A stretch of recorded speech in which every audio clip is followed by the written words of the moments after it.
Welcome to Section 4, Audience Implicit Bias and Deficit Thinking.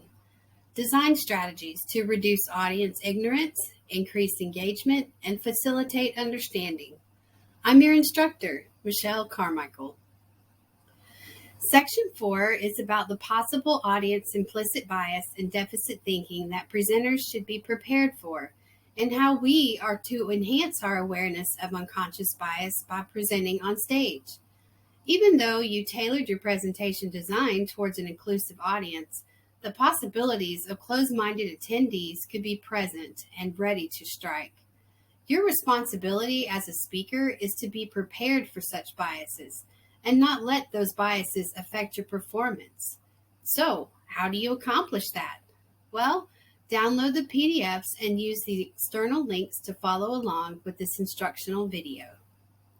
In Section 4, you will learn 2 strategies to integrate into your design thinking, and these strategies will allow you to grow as a designer and a speaker.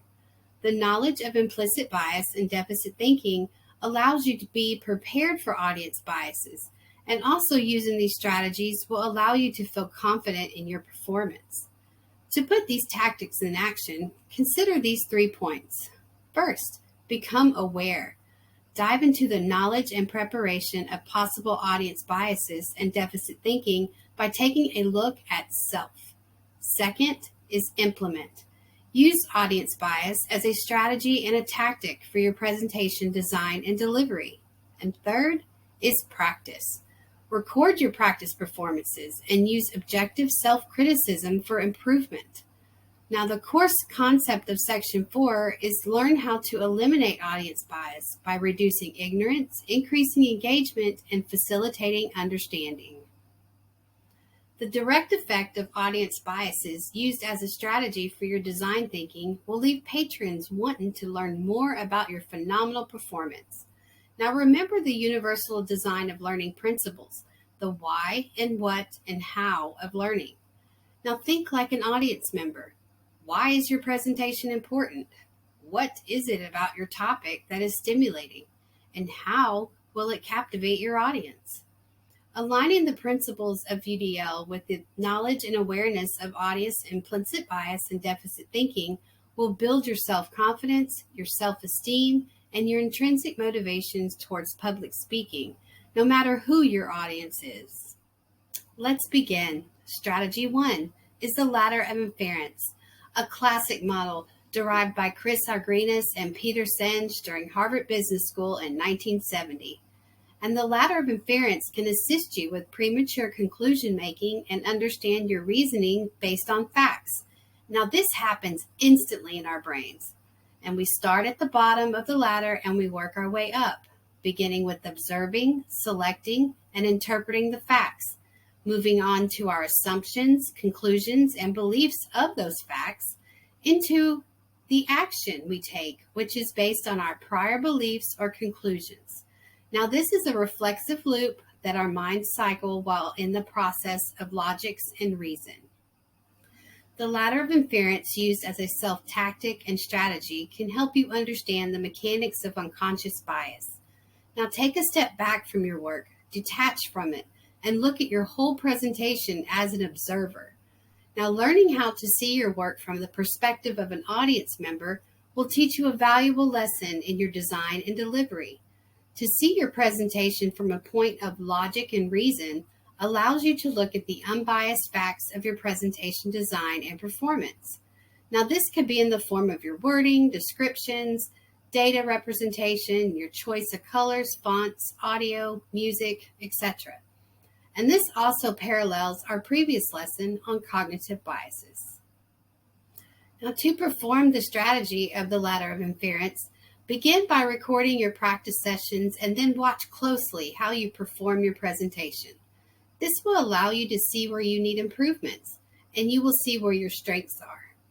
This could be in the form of how you display, 1, your mannerisms, behaviors, your attitude and tone, your volume, and your enunciation. 2 is how you are communicating your data. Are you skipping main points or over-exaggerating?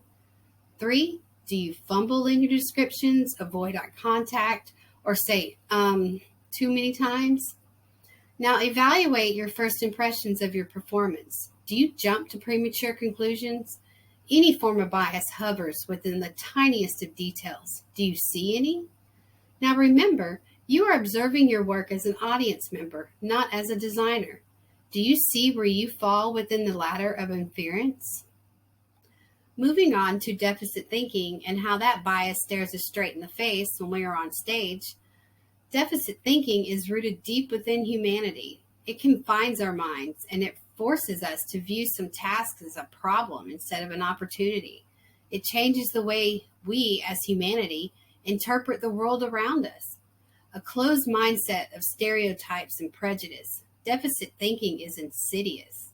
Now, your audience could display this mindset. Not everyone, but there is someone sitting there looking at you and waiting for you to prove them right. But you don't give them a chance since you are prepared and aware. Now, audience deficit thinking towards the presenter can happen in a variety of ways. 1, reading the list of performers and making remarks of their names or their titles. 2, commenting on what they're wearing to others, how you look, your glasses, shoes, etc. 3, how your voice sounds, if you have an accent or a dialect. 4, if your topic is controversial or lack thereof. 5, tapping their foot, playing around with a pen, or making distracting sounds with paper. 6, giving you obscure looks during your explanations or whispering to others. Now, this can leave us in turmoil when performing, and it's very distracting. Some of us are left picking up the pieces of a sorry performance, or we're left in tears because of how intimidated we were by the audience. But fear not, you have a strategy to overcome this. Now, strategy 2 is using deficit thinking as a tactic, and that can innovate and inspire how you prepare for your audience.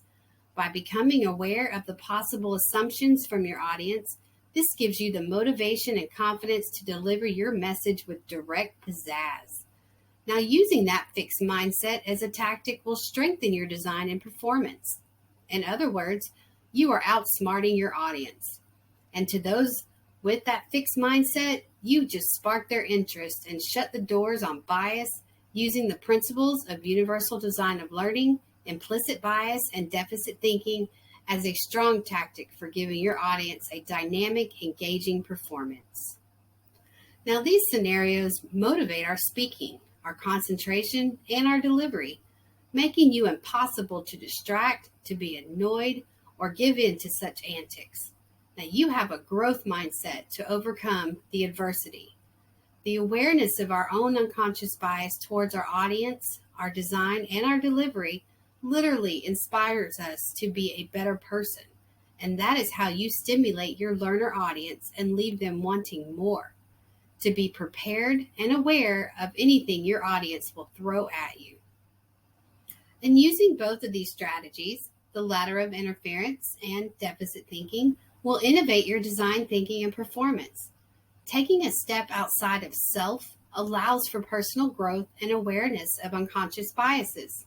Looking at your design and performance without bias provides you insight from the audience's point of view. And recording and watching yourself allows you to objectively give yourself constructive criticism to see your strengths and your weaknesses. This combination reduces audience ignorance. It increases engagement and it facilitates understanding. And applying this knowledge to practice employs self-confidence and removes the barriers of deficit thinking. And that's a wrap for Section 4, Audience Implicit Bias and Deficit Thinking. Now download the PDFs and investigate and explore the links provided, and then answer the short Q&A using the PDFs as notes. Use the ladder of inference and deficit thinking in your strategies for your design thinking and performance of practice, and take your presentation to the next level. This presentation was designed in Canva. All of the audio and content was written and narrated by me, Michelle Carmichael, and the Ladder of Inference infographic was from toolshero.com. Thank you very much.